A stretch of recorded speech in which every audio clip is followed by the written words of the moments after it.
Hi, everybody. Thanks so much for tuning in today. We are very excited about today's author talk. But if you have somehow found your way to this webinar without knowing who the League is, I just want to give a quick introduction. My name is Katie Peace. I'm the Director of Communications for the Preservation League of New York State. We are New York statewide nonprofit that is focused on investing in people and projects that champion the essential role of preservation in community revitalization, sustainable economic growth, and the protection of our historic buildings and landscapes. And because we're a nonprofit, we do rely on our members and donors to make our work possible. So people like you, thank you so much. And I also want to give a shout out to the Peggy Ann and Roger G. Gary Charitable Trust, who has generously sponsored our Preservation Book Club series this year. So thank you to the Gary Trust. The League does our statewide work lots of different ways. We offer technical services, our signature NISCA partnership grant programs, Preserve New York and technical assistance grants, our 7 to Save list of endangered historic sites around New York State. We do public policy and advocacy at the local, state, and federal levels. We have our Excellence in Historic Preservation Awards, which will be coming up next month. So date TBD, but stay tuned. And we have lots of public programs. So everything from historic tax credit webinars, realtor trainings. We had a whole webinar series this year that focused on various topics, including workforce development, affordable housing, sustainability. And we've had our Preservation Book Club series, which is often Zoom meetups, but sometimes when we're lucky, author talks like today. So we're really excited today to be talking about A Queer New York. This book highlights queer spaces in New York City that have often been lost to time. It explores the historic significance of these spaces, mapping the political, economic, and geographic dispossession of an important, thriving community that once called certain New York neighborhoods home. One such neighborhood, of course, is Greenwich Village, which is featured in the book and will also be talked about specifically today during our presentation. So with that in mind, I reached out to our colleagues at Village Preservation and was very excited when they agreed to jump on to help us co-promote this event. So before I introduce our star of the show, Jack, I'm going to invite Ariel Cates, the programs director from Village Preservation, just to give a couple words to let us know what great work they're doing down in the village. Hello, Katie. Thank you so much for having me. And hello, everyone. I'm Ariel Cates. I'm the Director of Programming at Village Preservation, and I'm so glad to be here. Just a quick bit about Village Preservation. We have been documenting, celebrating, and fighting for the preservation of Greenwich Village, the East Village, and NoHo since 1980. We work to expand and extend landmark and zoning protections and stop inappropriate development while also encouraging appropriate development in our neighborhoods. We host roughly 75 programs a year, which are meant to illuminate the cultural and architectural heritage, history and depth, and the value of preservation in our communities and neighborhoods, which is why we're so glad to be a part of this one today. You can learn more about Village Preservation and our work at our website. It's villagepreservation.org. Thanks. Awesome. Thank you, Ariel. We love collaborating with our colleagues across the state, so love to have you here. And so today we are very excited to welcome Jen Jack Gieseking, who is an urban cultural geographer, feminist and queer theorist, and environmental psychologist. They are associate professor of geography at the University of Kentucky.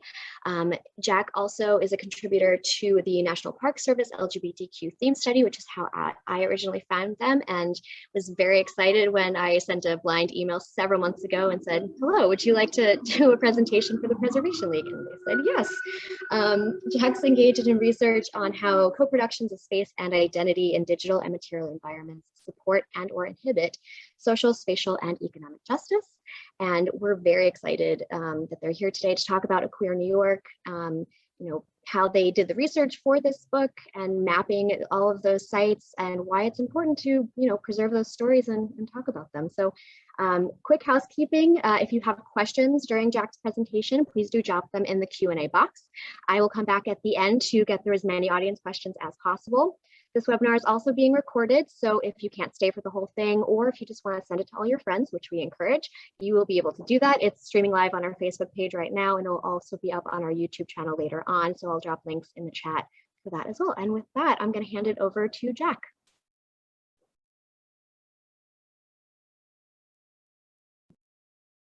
Thank you so much for that amazing introduction, Katie, and thank you to the Preservation League of New York State for having me. Thank you, Ariel, for coming and bringing Greenwich Village as well. And I'm going to share my screen so we can, because I think images are better, and we can go into a queer New York. So I titled this presentation after the book, and as Katie mentioned, I was very lucky to be part of the group of about 20 folks who are on the advisory board to create the theme study. To advise about creating a theme study for LGBTQ historical monuments sites in the United States. And that began in 2015. The document was over 1,200 pages long, and I believe there are over 1,500 LGBTQ places listed in there. They've all been mapped on LGBTQ History Pin, thanks to the editor and my friend and colleague, Megan Springate. And from there, I'm still very interested, especially interested in what's happening in New York City. And if you're unfamiliar with the New York City LGBT Historic Sites Project, I'm not affiliated, I'm just a major fan, so I want to promote it. I think they do amazing work and their website's beautiful. I am a member of the Rainbow Heritage Network, and we write letters endorsing various LGBTQ sites and monuments across the country with a wide variety of expertise on the board. Yes, geographers are happy to be a part of that. So how do we start with the LGBTQ production of space? Like, where does this come from? Well, it's something we've always thought about as pretty urban. This is a picture of San Francisco. Sorry, San Francisco does show up in this presentation, but it's really about New York. I was a New Yorker for 13 years. I'm with you. I never lived in San Francisco. But when I give a presentation, I often ask, especially if it's young people, if I ask you to find a gay person, a queer person, where would you look? And eventually they're a little bit nervous and they'll say a bar, a neighborhood, a city. And that's actually what this popular idea of where LGBT people can be found are cities. And in 1983, Manuel Castells, a sociologist, did a really crazy radical thing when he included the gay and lesbian movement in his book of social movements.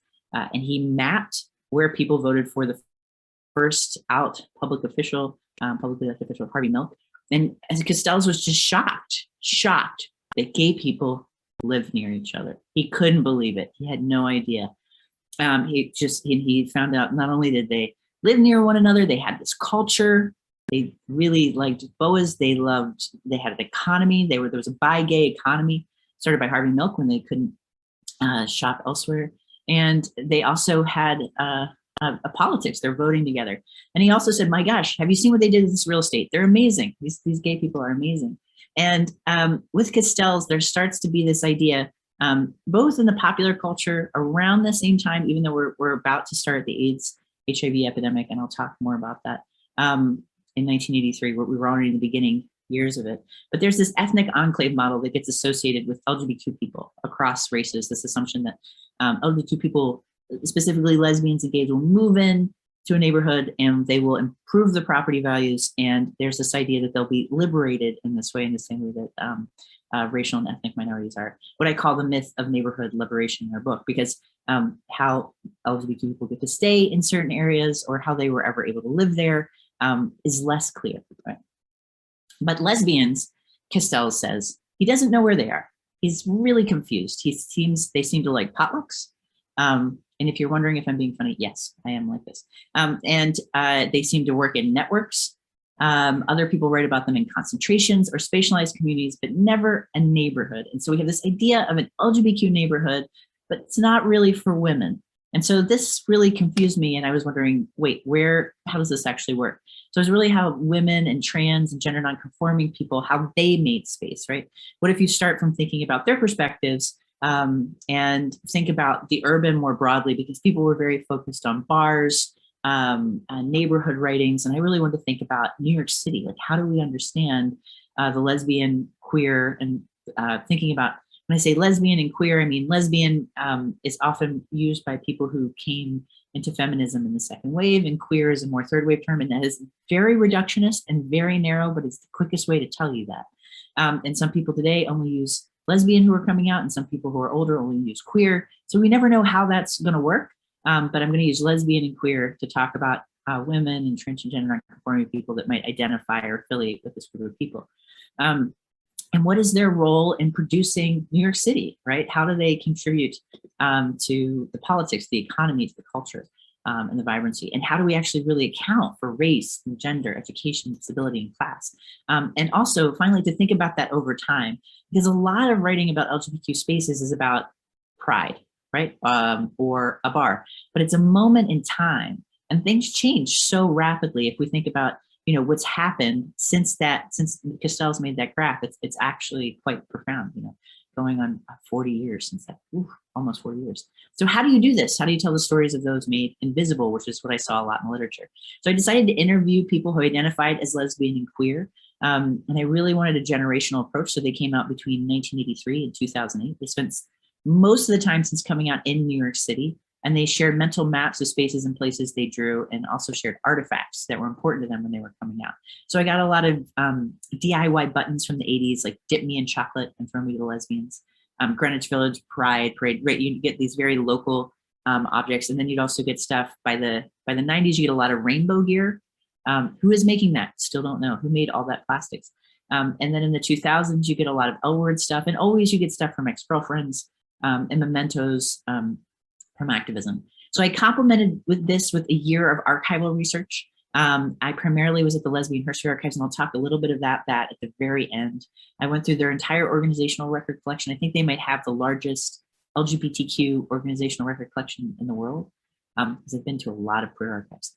And I went through 25 years of publications there as well to really think about it, mostly based out of New York City. And then finally, I took all of these ideas that I had that I'm going to show you back to my participants at the end, and I made a password protected private blog, and I asked them to comment on these ideas so they could talk to one another, because 47 New Yorkers are never going to meet in the same place at the same time ever, right? So we met online, and they had a lot of ideas, and they really co-constructed the theory of this book with me. So the time period, why this time period? So I will admit that I was born in the 1970s, and having grown up during the AIDS crisis, I really wanted to know what it was like to live through that. And I wanted to really hear a lot more from people who were lesbians. I heard a lot of stories about gay men up to the 2000s. The 90s, I knew a lot more about, like what was happening with queerness, the rise of queer identity, Queer Nation, Lesbian Adventures. In the 2000s, I definitely understood this is it's a height of commodification, being a height of commodification. There's the cast of the L word, mostly white or light skinned, all very feminine, and the rainbow pilgrimage, which I'll come back to at the end, like a lot of rainbow tourism in the city and across the nation. But what was really blowing my mind was, how could you go from AIDS to the L word in 25 years? That's a very wild ride. And what did that mean, right? And representation really does matter. On the bottom left, just to be clear, that is ACT UP protesting at St. Patrick's Cathedral. Sorry, I don't have another image that doesn't have writing on it. Of course, you've probably heard of ACT UP, the AIDS Coalition Unleash Power. I hope so. And they'll show up later. And the top left, we have the Moral Majority Right report, which every time I show during the pandemic, people are like, wow, it really resonates to see people in masks afraid of AIDS and what that was like. And then we see a lot of activist documents from Lesbian Adventures and Queer Nation in between. So this is the contents of the book. And the book was really structured around neighborhoods, because even though my participants, when I asked them, what is a lesbian space? When I said lesbian place, they would say a bar, like a very fixed location. When I said lesbian space, they would always say, oh, a neighborhood. And then they would say, well, it's not really a neighborhood. I mean, it is, but it isn't. Like, I have different abilities, things I can do there, but it doesn't totally work for me. Like, I can't stay there. I don't know, or I couldn't afford to stay there, or maybe I shouldn't be in that neighborhood. And I was really interested in how, and of course, as New Yorkers, we know neighborhoods are a way of talking to one another, of signifying identity, class, race, culture, food, music, ideas, even saying the village, it means a million things to a million people, all of them pretty hip and cool.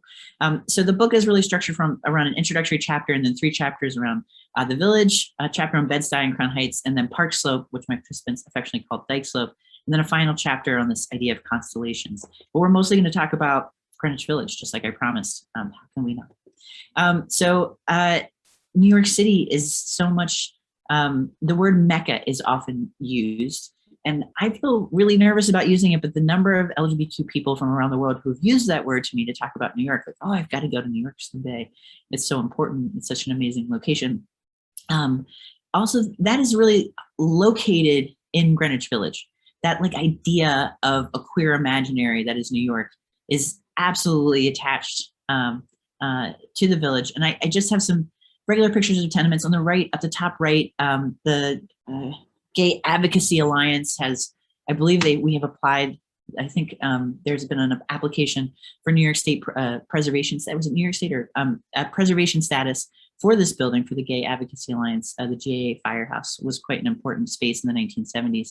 And then the corner of Christopher and Gay Street, like it can't get any gayer than that, right? And Christopher Street also being the hub of, the one and only Stonewall Inn, which in 1969, a riot breaks out against police brutality. And the police are barricaded. In case you've not actually heard the actual story, the police were barricaded in the bar themselves, and the gays and lesbians and trans people and some bisexuals surely were outside throwing sticks and rocks at them. And the Stonewall Inn, at some point, it hasn't always been open as the historic site it is now. At some point, it was a bagel shop, a shoe repair place, and a Chinese restaurant over the years. On the top left, you see the Big Gay Ice Cream Shop, which sadly just closed. They just put a sad note out on the Instagram. I saw that. And then up top, the corner of Gay and Gay.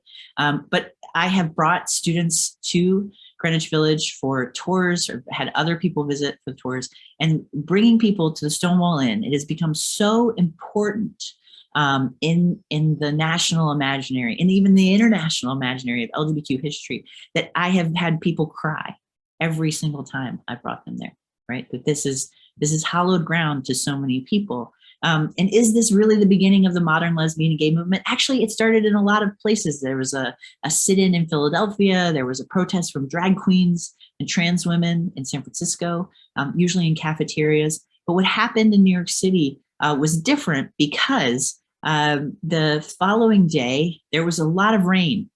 Sometimes it's just so great, the timing of weather in New York City. And it rained for 4 days.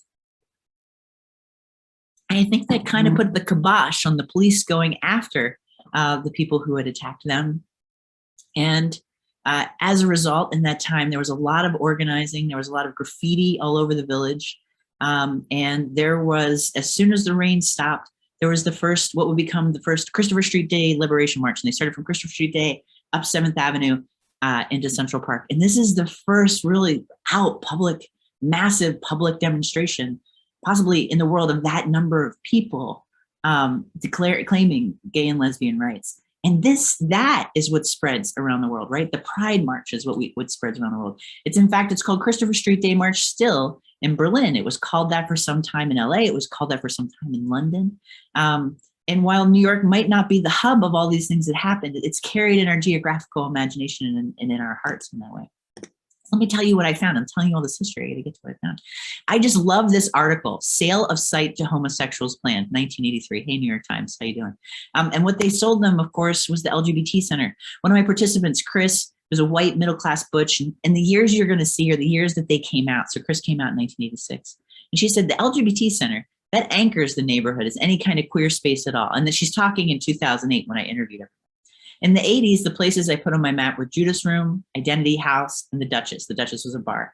Judas Room was a bookstore, and Identity House was a community organizing space. That's sort of it. I haven't covered too much ground, but it was definitely, you want to hold hands? It had to be in the village. You couldn't do it in any of these other neighborhoods. So when we think about the 80s, and we think about just the mass of LGBTQ people, lesbians, and gays who were living there, mostly gay men. And Sarah Schulman's written beautifully and eloquently in Gentrification of the Mind. I love her book. I just taught it this week. And she talks about how many gay men were living in the village and they died and they weren't able to leave their rental agreements to their partners. And these rent-controlled apartments were all flipped over to market rate. And a lot of the gentrification we see in the village in the 80s, she argues, is actually caused by AIDS from gay men dying. Chris also said later, walking down the street, the person who sold her the newspaper was gone. The person from the flower shop was gone. Just imagine beyond that, like a whole generation, but everyone you knew on the street is dead or dying. She went to a funeral a week for 6 years. She said every Sunday she had a funeral. And this, at the same time, is also this hub of celebration and partying. The Crisco's Disco was right on the West Side Highway. There was Boots and Saddles. There was Uncle Charlie's. There were a number of bars filling the space. There were a couple of lesbian bars too, bookstores. There were so many sites of gay commerce, gay and lesbian commerce. And what's happening in the 80s is really fueled too by people from all over the world. Even in the 70s, are coming to New York City to see Stonewall, to see this gay and lesbian neighborhood, New York, the queer of New York. And it becomes this hub. And still today, a lot of the people we see in queer people we see in Greenwich Village are coming from all over. At the same time in the 80s, you have just the crushing effects of AIDS, right? And we have to see a lot more protests and a lot more organizing. And Greenwich Village also becomes the hub of that because St. Vincent's Hospital is the only place that's taking AIDS patients. It creates an AIDS wing. HIV AIDS wing. And so all of these protests really start to come out of the village. The Halloween parade, which was wildly straight and very homophobic in the 1980s and early 1990s, gets taken back in lesbian protests. So there's lots of claims being made to this space. And even if people aren't living there anymore, aren't able to live there, they're still finding one another there. They're still making community there.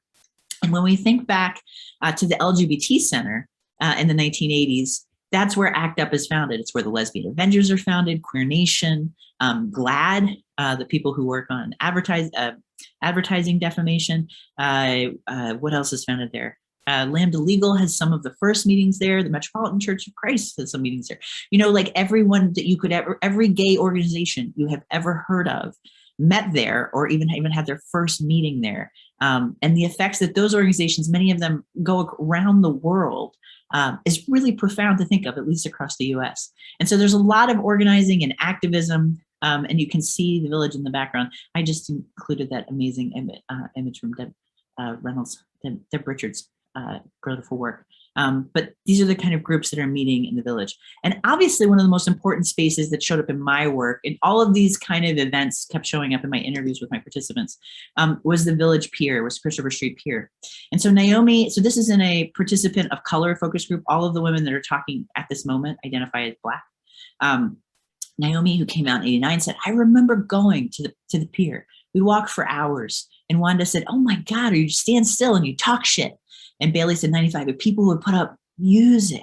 Wanda, yeah, there's a boombox and queens were voguing down. And she starts voguing. And Bailey says, a lot of sex, rats too. The pier was enormous. Before you had to jump these huge wooden planks and you could sit on the edge. You could jump in the water if you wanted. And Wanda says, imagine the most fabulous fabulous broken dregs, the most fabulous Blacks, the very young Black skinny boys with cheekbones to die for. They're just straightening their hair and then totally cracked. And then to the big Mohawk fabulosa, they ran the gambit. Big bad motherfuckers, a gay man cursing at a lesbian, and back and forth, and aggressive, getting in the face of the cops. Everybody like, whatever. Naomi says it was dark. There were no lights. So sometimes the cops would just come and you put the lights on there, be like, and she froze, right? And everyone started laughing. Especially the pier, a lot of the places like bars have always been racist. Like every bar is racist. But gay and lesbian bars have especially been racist. They've kept out Black community members, Latinx community members, people of color, in any way, shape, or form, in order not what they call tip the bar, because they don't want a police presence there. Even in 1982, the Duchess, which was the major lesbian bar, was refused to pay the cops for protection, and there was some arson in Greenwich Village at the Duchess Bar. And it's kind of at that moment in 1982 that things stop and the real focus becomes on AIDS and HIV. And if you don't know, like there was a movement to tattoo people with AIDS at this moment. So you have this real racist schism, even though there's this idea of LGBTQ community that's super racial, infinite, wildly connected. And it's very much split. Christopher Street Pier being one of these public spaces, this forgotten space until it was renovated in the late 2000s, early 2010s, as being a space where everyone could go, especially Black queer people. And we see that in Paris is Burning. Oh, here we come. So now this is a couple more participants we're talking who came out in '03. Both of them are white. Kate says, and now the kids at the pier, what's the phrase? What's Giuliani's phrase? And Holly says, quality of life. And Kate says, yeah, quality of life, ha, like these kids being harassed and arrested at the piers. I can't read my slide because of the thing at the bottom. Where are they, right? Where are they now? And they were really Fierce, which was probably the most famous LGBT organization of the 2000s, which was created by queer youth of color, organized to what they said, save the pier from renovation. And really the renovations have kept many LGBTQ people of color from coming back. They're very policed. There's a lot of like heavy lighting and expectation that there's something going wrong. People say now the pier is really straight. They feel really uncomfortable going. And that kind of free outdoor space, this kind of like last space, the spaces that were forgotten, have been really redeveloped. And so where does queerness fit in when queerness is always at the margin, even as it gets incorporated and becomes commodified, specifically white, middle class, cisgender, gayness and lesbianness? There's so many people left out of that. And one thing to think about too is that Greenwich Village has always been quite white, right? Historically, most of the Greenwich Village has been over 80% white. And that's an ownership. That's not actually who's visiting. When you go to the streets of Greenwich Village, it's the juxtaposition is really, really profound. And some of those fights and the protests that have been located in Greenwich Village about queerness become fights against policing and prisons. And we see these more at City Hall and less talking about. But this will bring me back to my participant, Naomi, who came out in 91. She's a Black woman, middle class. And she drew, I know that all of you will be like, why would she draw a line in the middle of Manhattan? So the blob in the middle where it says Greenwich Village and Lower East Side is Manhattan. Then she's got Queens and Brooklyn. This really does look like a New York City subway map. Most of my participants drew, it looks like a subway map. And there's a line down the middle, which I said, hey, that's not there. What's up with this line? And she said, well, it's actually something I actually do to this day. Apparently there's a spot. And my girlfriend pointed it out where I would drop hands. One day she was like, why do you do that? Are you not proud of me? And all these white working middle class women said, totally, I get it. And then Naomi said, I didn't realize. I trained myself that just if you're walking hands, you drop hands, because once I hit 6th Avenue in the Village, you drop hands. Then you get to the East Village, you can hold hands again. And everyone laughed. And Naomi, who's Black, later shared that she was beaten up crossing 6th Avenue, holding hands with her girlfriend. And she had just forgotten. It had become embodied in her. It became this boundary or border that kept her from connecting to the rest of the city. And these kind of like limits to people really stuck with me, and especially how Greenwich Village and Lower East Side with the little women's symbols down there. This is a great map to keep staring at. I hope you're enjoying it. Really were profound.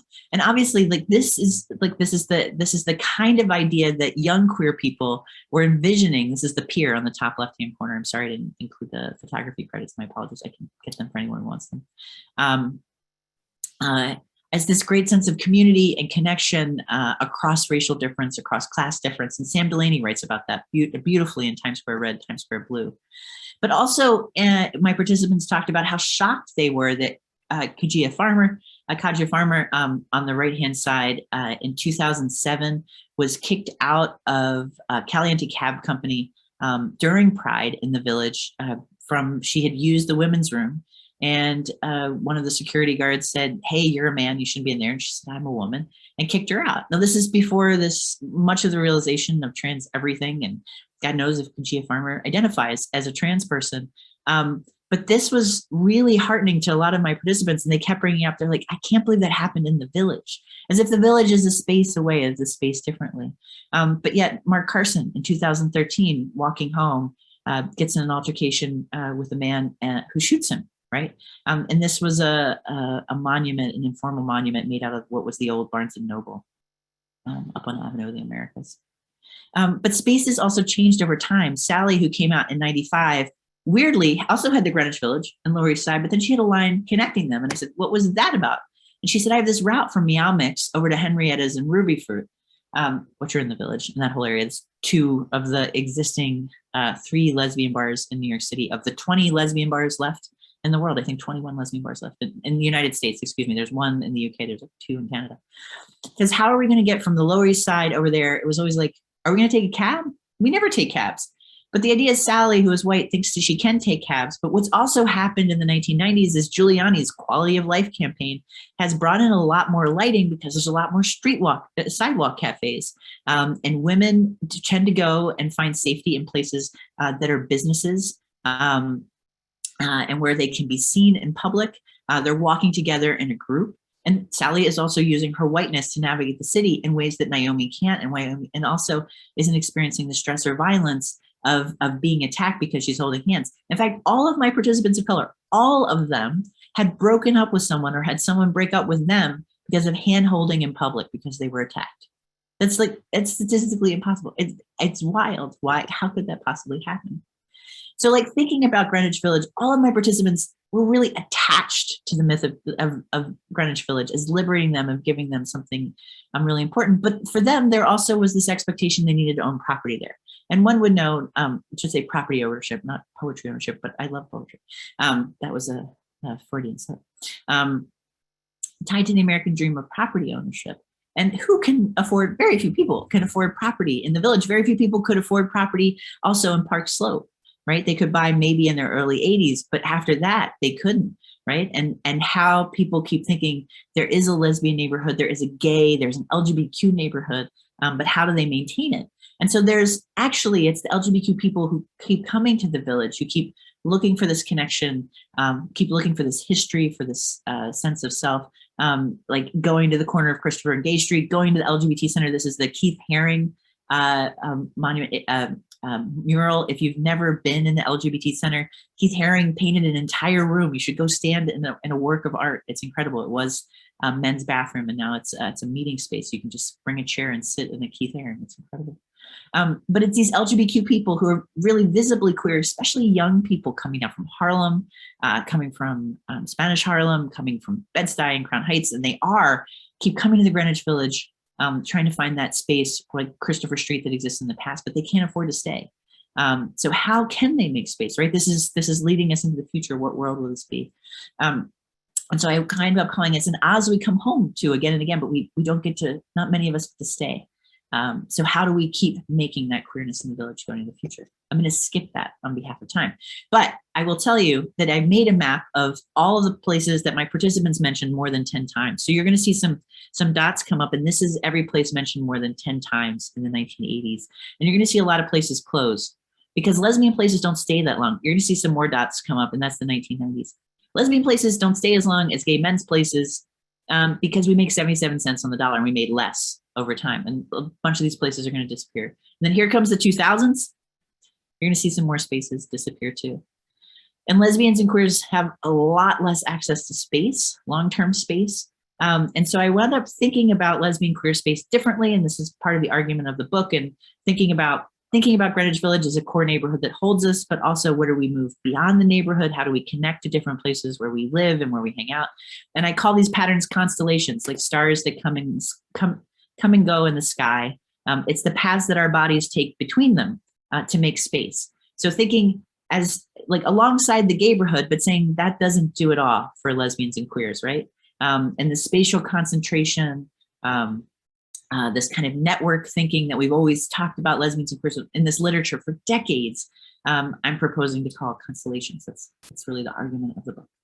Okay, so also getting back to preservation, just in case you didn't know, most of the places on this map, because I know all these places, are still located in Greenwich Village, right? And I think when we think about preservation, how do we incorporate not only, I think what happens first is tourism, always, we know that, right? Especially in some places fabulous like Greenwich Village. But how do we bring in young queer people? How do we shift the history that young people are taught in the city and bring in, not just tenement histories, but also sexual histories, right? Bring in racial histories. And Greenwich Village has so much to offer there. It's such a multitude and a complication of that.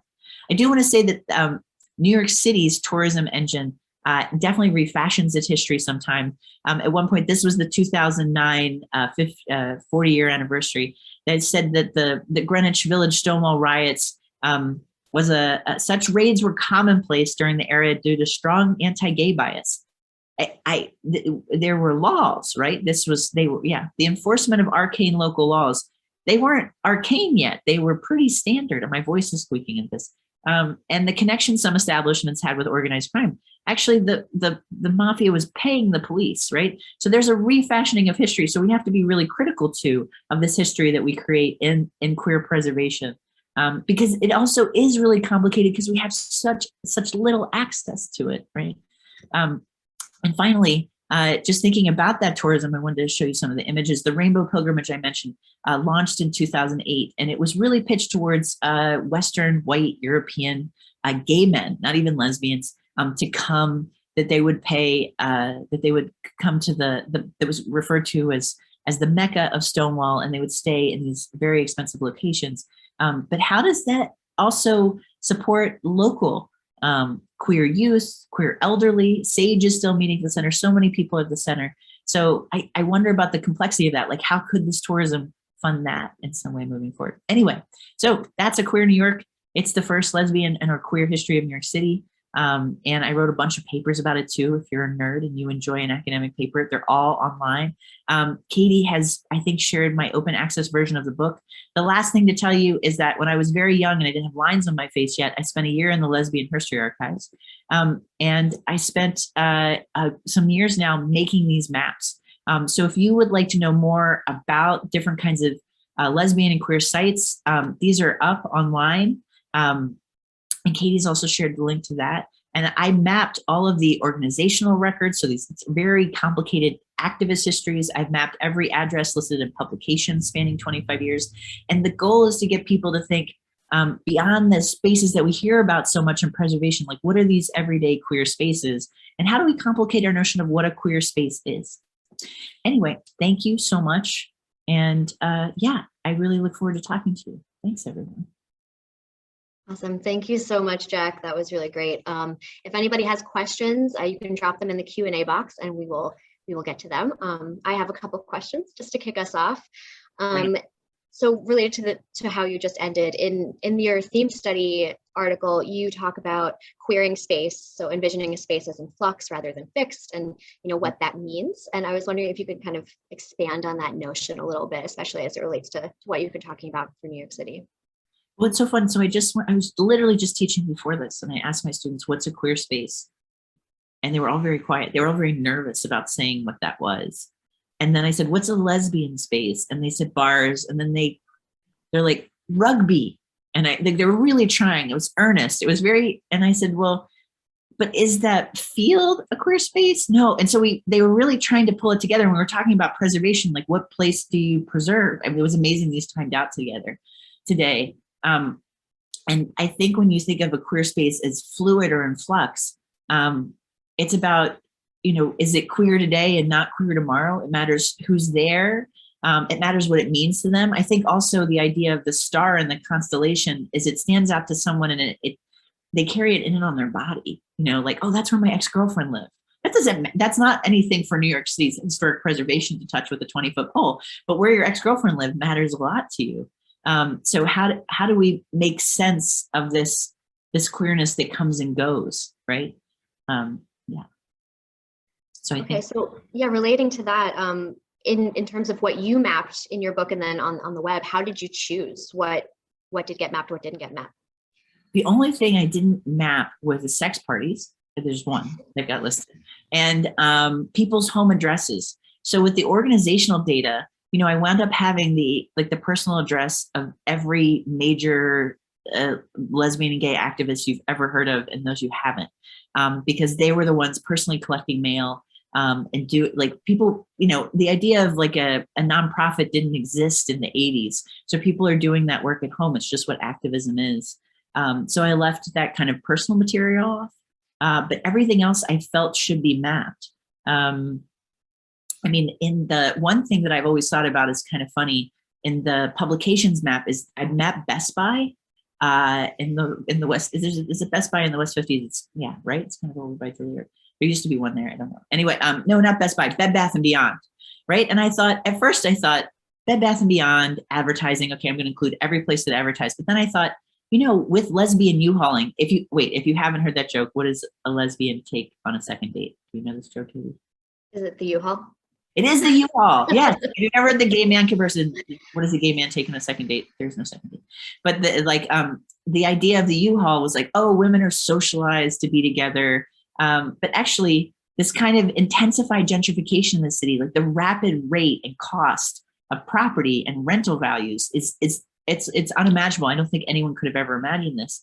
And so when people can't afford space, they move in together with somebody to afford it, and they U-Haul just to find a safe space. And the love is intense. It's great. You move in and then you break up and you need something else. You're at Bed Bath & Beyond again. And I didn't realize how much Bed Bath & Beyond actually was supporting U-Hauling. But yeah, so I included everything. And people will look at the map and they'll say, why is that there? And I'm like, well, that's part of our history too. Like, we have to ask, why are these people advertising to us? A lot of the places in the 80s didn't include addresses. They didn't feel safe including them. So there's a lot that's left off that I can never map. I'll never know where things are. We just got a question from the audience. Did your research reveal any information relative a lesbian bar on the north side of West 14th Street, just due east from 7th Avenue? The bar was named Cookies and was apparently active during the 60s and 70s. Oh, no. Well, I started in the 80s. I've heard of Cookies. But no, I heard of it. But I think one of my participants mentioned I had a participant who came out in the 70s and was given electroshock and went back in the closet. She was a devoted Catholic. And this is before the Dignity New York group was known. And I think she went there. So that's how I heard about it. But otherwise my participants would know because they came out after 83. But I heard it was a fun joint. And I will grab this amazing master's thesis in preservation by a young woman named Stengel. Let me get the citation for you all, and I will include this. But this woman mapped every single lesbian bar and found the addresses of every single lesbian bar in New York City. This woman's a queen. And it's a preservation study. It's really fantastic. So I will share that. Nice. And speaking of preservation, obviously Preservation League, we're talking to preservationists. How do you think this book, or how would you hope that your book would impact or shape the preservation field? I think I felt really comfortable writing this book after I did all the preservation work for the theme study, because I remember Megan and I talking and saying, how many places can we mention? Like, the more we mention, the more people will have bigger ideas. Like, I'm going to put the Park Slope Food Co-op in there. Right. And I'm going to put in Sheridan Square Park. I'm going to put the place next to it. I'm going to put the duplex. I'm going to list everything I can. It felt that this book, that I could talk about, like, what is a queer space? And it's what people claim, that it could be from the stories of the participants. And I really, wrestled with, like, and how many people need to have that experience to then claim preservation. Right? How does that work? How do we have those shared spaces? And obviously Stonewall was the first LGBTQ monument. Obama named it as such right before he left office. But I mean, that definitely counts to them. I really wrestled with, like, how I was hoping it would inspire people, I think, to think more about preservation, to want to preserve more things, and to count their experiences as important. Because it was, people socialized as women are just like, oh, it's just me. No way. But they're in a group and they're like, oh my God, you too, right? That was the other reason to do group interviews. So I interviewed people over the 80s, 90s, and 00s together, and then separately. And they would say, oh my God, I had no idea you went through that too. And then having that connection would just enliven them and, fuel them. And they didn't know they were all experiencing this disinvestment or this dispossession. They were blaming themselves. I should have bought in Park Slope. I'm like, could you have afforded it? No. Well, then what the hell are you saying? So how do, I think, instead of, like, blaming themselves for, like, the idea of failing to make a neighborhood, to think about how many places they did make, like, that's amazing. Like, you survived and you thrived. Like, that's incredible, right? And to salute that, I think, is a really good thing. Yeah, that's a great point. And, I think in the preservation field as a whole, we're, reckoning with what places get saved, what stories get told. And there's definitely a push nowadays to be more inclusive, to tell the full story. And that obviously has to do with LGBTQ spaces and people as well. And so, there's a lot of, rethinking what is a queer space in terms of like the history that we save. So there are places that, might already be on the National Register with no mention of a queer history, but the queer history is there. We just have to like find it and uncover it and like bring that to light. So how do you see that moving forward in the preservation field in terms of like, actually embracing the queer history of these important places and, being more inclusive with the places that we decide to preserve? Yeah, so one of the first things they did that they've been doing over the last few years that's amazing, if you guys don't know, is like all of the places that were already monuments, they went back and claimed the queerness, like Bayard Rustin's apartment on the Upper West Side. And I thought that was awesome to say, oh, by the way, yeah, really big homosexual, right? Like, yeah, you guys love Walt Whitman, obviously, right? And so kind of adding that dimension to it, I think is like the first thing. I think people are like, we spend so many people spend so much of their lives thinking about sex and sexuality and sensuality and desire, and it's what drives advertising, and here we don't talk about it. And I think, not to go down the Foucauldian road, but I think there's so much about thinking about what we're holding inside and making it public, and marking it in place. And this was something we talked about in the room with like the head of the National Park Service was there saying, how do you feel about us marking a sex party or a sex club? What are the limits to those things? Do you have little kids come along and say, Daddy, what's a sex club? Right? So how do we like reckon with all these different parts of ourselves, and how do we share those stories? I think is the hard thing. I think people are also really excited about, oh yeah, there it is. Thank you for sharing it with everyone. There's the Gwendolyn Stiegel, A Spatial History of Lesbian Bars, an excellent read. I mean, as a master's thesis goes, you will all be pleased if you enjoyed this. Yeah, I think people are getting more invigorated about it, and thinking they have a voice. I think that's what I would love to happen. Yeah. Could you talk a little bit more about the NPS theme study and what that process was like? Any highlights you'd like to share? Because it seemed like it brought together a really interesting group of people who covered like covered the theme from like very different angles. So, which is great. So if you haven't read any of those studies yet, please do that. Yeah, it was really wild I spent a lot of time talking to I wanted to talk to Megan and understand the process. And they had to think about what these chapters would be. Like, how do you represent? So should I have a chapter on disability? And then, okay, so I need a chapter on Indigenous people, and I need a chapter on Black people, and I need these cities. I definitely need a San Francisco chapter, and I need a New York, but I need a rural chapter, right? And how do you represent those different variations? And the whole goal is to get it in the hands of the state preservation officer, who can sit down with this document and then leave it, because there's no one coherent voice, which is also profound. And the LGBTQ theme study advisory group was brought together very much at the last minute. This is a cool story. I know I'm allowed to share it.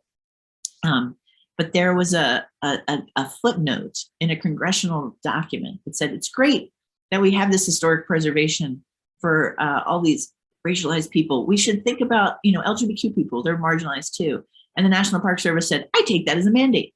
And they hired Megan, and Megan did the research of how it would be. But we weren't approved by Congress, because usually if you go and you look at the group who worked on the Latinx and Hispanic Chicana monuments, and the group who did the Asian American Pacific Islanders, those two groups were worked for multiple years together and had a lot more meetings. We had that one meeting, we all stayed in touch. I mean, I was in a room with all my heroes.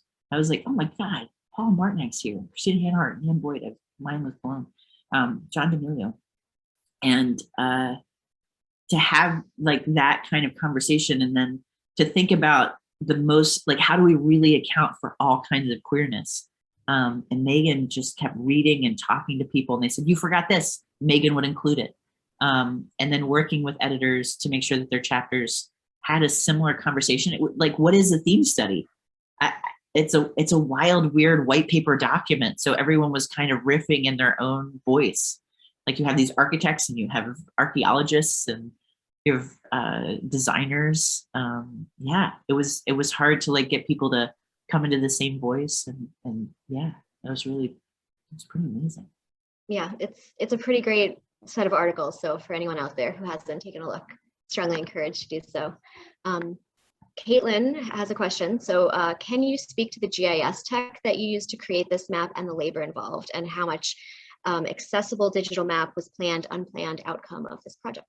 Yeah, I can actually show you a little bit about that. So I will share screen again. I have worked with so many people to make these maps over the years. This one's a little bit more updated. I have a lot of GIS skills, but I do not code in JavaScript. And if you want to have an interactive map on the internet that's really gets people to think, you need to work in JavaScript. So I'm going to move this over here. But this has layers, so you can actually turn on and go through. You can see median gross rent change over time, right? You can and you can start to think. So the goal of this is to be a teaching tool for people, especially in New York City schools. That would be my dream, to like start to think about patterns that they see, or college level. There's all the layers of what happened in the categories. But this is a lot of cleaning data. I'm going to turn off make it a little less bright so we can see more. And then you can also turn on the kind of categories you want. You want to see everything that had to do with AIDS. There's everything to do with AIDS. Or you can go back to everything. There's very few organizations that did anything with the environment. Feminism was quite popular. Historical groups, key for us. There's some, but mostly located in the Village, Park Slope, Brooklyn Heights, right? So how does this housing and homelessness is happening all over the city. So I spent a lot of time working on this and trying to make it accessible. I've hired graduate students to make teaching videos, and those should be up pretty soon. I'm really excited about that. And the idea is just to like also for LGBTQ people to be able to go in and play and learn about things. There's a search function being launched, but everything takes a lot of coding. So a shout out to Rich Donahue at the University of Kentucky, who thinks in code, who does this like highly advanced coding because he believes in this project. Otherwise, I've had little grants that have paid for this, and that's how that's been built. Awesome. I've been working it for 8 years. That's a long time. Yeah. So is this research ongoing then, or are you working on any new research in terms of like mapping queer spaces? I am writing a book on dyke bars. In fact, I'm a big fan of this document because I think she gave me so many cool ideas for my book.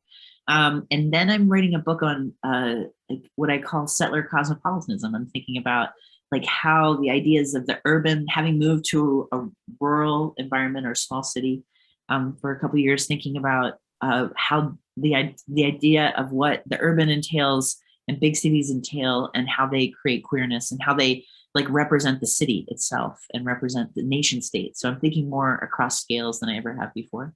But the mapping project, as soon as the layers work and as soon as the videos are up, I'm going to take a break because it has been 8 years. And yeah, I would like to, I mean, my dream is actually to get every queer historian, geographer, sociologist data ever and map them all. That's maybe my full professor life, and just get a massive grant and put all that data in conversation.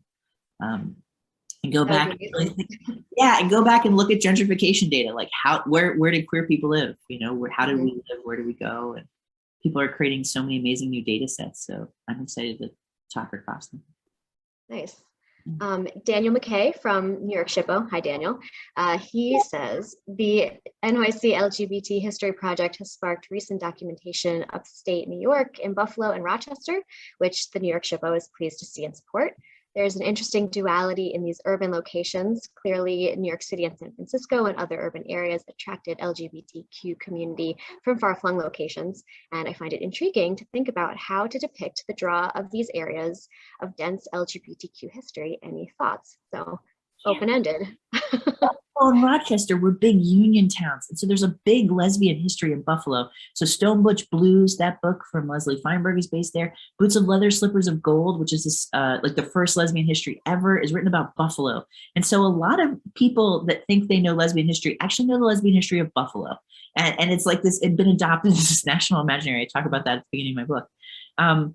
But that's why those cities show up. It's also amazing what cities don't show up in other places like Hartford. I had an amazing activist, housing activist. We were walking and giving a tour, and she said, "Oh, well, gay men used to live here." And I said, "Why did gay men leave?" It's an area called Frog Hollow. And she said, "Well, they were sick and the hospital wouldn't see them." And to think about who came to which cities at which time. So a lot of it is like a hospital geography, or, you know, a medical geography of who is willing to see people. So there's a lot of, I think, labor, where people could get jobs. Buffalo had tons of city. It was like on the border. There was this kind of borderness, townness to it. So that's why that happened. It's really fascinating when you start to think about what city afforded what. That's what I want to do in the next book. So thanks for answering, Daniel. And thanks for coming. Yeah. And I'm going to give a plug to our colleagues at Preservation Buffalo Niagara. They have a great series called Gay Places with Dr.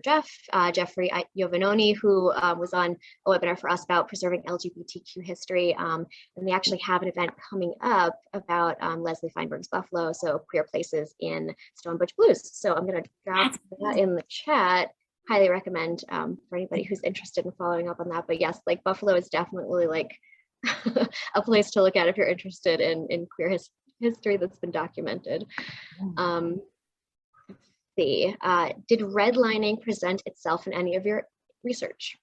Yeah, I mean, I think the effects of redlining down the line definitely do. Like when you think about Bed-Stuy and Crown Heights, which I wrote a lot about, totally redlined neighborhoods, and that there are very few out gay places in these longtime Black working class neighborhoods, and also like Weeksville, like the history of Weeksville going back like before there was Crown Heights, and this being related to the Black church, about not being out about it, not being in your face. This is what a lot of my participants told me. But there were places like Starlight with a LITE was the longest running LGBTQ bar in New York City ever. It was there, I think, for over 50 years, and that was a Black lesbian and gay bar in Crown Heights. So yeah, a lot of places came up, but a lot of my participants, as I talk about in chapter 3, didn't tell me exactly where they were, like a lot of Black and brown participants, because I was white, and some of the places they told me about, because there's like a Black lesbian neighborhood in New York. I didn't tell you where it is because I don't know. I was like, is this going to be a spot that people go to or go to watch? And I know it's important to some people. They could individually email me, but I'm not going to proclaim it. Yeah. Thanks for asking. And we have one more question. Are you looking at LGBT and LGBT friendly religious spaces as well? Oh, yeah. I think that, wait, one more thing to say about redlining too, is like how whiteness affords a certain kind of space. This Park Slope, right, is incredibly white. If you go back to 1950, it was some of the census tracts are 99.7% white in Park Slope on the park. And I have friends who did research about that in West Hartford, and they found that all the Black people living in West Hartford were servants, and they lived in houses, right? None of them owned a house. And I wonder if it's the same in Park Slope. And so also whiteness afforded a lot of power and accumulation, and that's the neighborhood that gets left behind. And there's that great book by Solomon Osman about the Brooklyn Brownstone book. I can't remember the title right now. Amazing book. But he barely mentions lesbians, and lesbians were doing a lot of that work of rehabbing houses, of trying, you know, there was a lesbian bookstore, there was a cafe, there was a women's gym, those kinds of things brought lesbians to Park Slope, and it was affordable and the access, and but that's also gauged on a long history of whiteness and then disinvestment. So I think different kinds of disinvestment happen differently. So I just want to finish the red religion. Yeah, I was really nervous about writing about religion. I grew up Catholic. And so I was really nervous about writing about religion, but I think it's become something, I don't know why, but I feel a lot of people are really ready to take that on, like something shifted, especially in the way trans people are being attacked in this country, which is, people aren't saying it's religious, but people are a lot more able to talk about religion and LGBTQ studies than I've ever seen before. And I feel ready to do it too. So yeah, I'm really intrigued about how religion matters to so many LGBTQ people. Yeah, I recommend David Seitz's work on that. He's written a beautiful book about that. Nice, awesome. Well, we're about at time, but I just want to give you a chance to leave us with anything that you would like us to know or to think about or to take with us in our preservation work moving forward. I think you guys are doing a great job, and I appreciate it. And I think, you know, talking to the people who live there and people who wouldn't think about preservation, those people they can't even imagine how they fit into it. So a lot of my participants couldn't figure out how they deserve to claim space. So I think opening up people's minds to that is really great. And yeah, we're doing a lot of good work. So thank you. And thanks for letting me talk about my book. It's really fun. Yeah, no, this was great. This was super fun. I'm glad that you were game to do it. And thank you all for tuning in. This webinar is being recorded, as I mentioned, so you can find it and share it with all your friends. You can follow us on Instagram, Facebook, subscribe to our YouTube channel so you always know what's going on. And I hope to see you at a League event in the future. Our Preservation Book Club is a monthly event, so sometimes it's author talks like with Jack, which was great, and sometimes it's group discussions. This month we are reading Oak Flat, A Fight for Sacred Land in the American West. We'll be talking about it next month, November 10th. It's a beautiful book, a really important story. So I hope some of you can join us for that. And otherwise, we'll just see you around. You can contact the League on any of our social media channels, on our email, our website. And thank you, Jack. Thank you all for tuning in. And thank you to Village Preservation. Awesome. Thanks, Katie. Bye, everyone. Thank you.